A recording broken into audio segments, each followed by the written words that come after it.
मराठी भाषेला अभिजात भाषेचा दर्जा दिला, असं असताना हे जो हिंदी आणि मराठीचा जो वाद सुरू आहे हे भाजप आणून पाडेल असं वाटतं? मला काही याच्यात वाद दिसत नाही.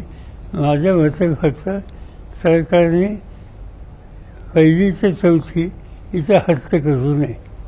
स्थगिती दिली, मात्र तोंडी शिकवणार असं दादा भुसेंनी आता स्पष्ट केली. ठाऊक नाही. साहेब, शक्तीपीठसाठी समृद्धी महामार्गाचा दाखला दिला जातो, त्याच्यामुळे खूप मोठी प्रगती होत आहे असं सांगितलं जातं. त्याच समृद्धी महामार्गावर ठिकाणी तुम्ही टीका केली होती की जे कोणी जात आहेत त्यांना देवेंद्रांची आज्ञा होते अशी इथपर्यंत टीका केली होती तुम्ही. तर खरोखरच त्याच्यामुळे समृद्धी महामार्गामुळे विकास होतोय का? आता लगेच कसं सांगायचं, तो रस्ता झालाय.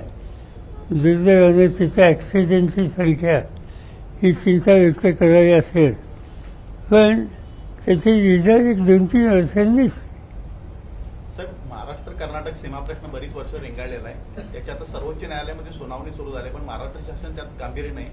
आपल्याला आज एकीकरण समितीचे लोक पण भेटून गेलेले, तर या प्रश्नाला गती मिळण्यासाठी शासनाने काय? त्याच्यात एकीकरण समितीचं म्हणणं एकच आहे की एक कमिटी नेमली, आत्ताच नेमली, तर त्या कमिटीमध्ये जयंत पाटील आणि काही सहकाऱ्यांच्यावर जबाबदारी टाका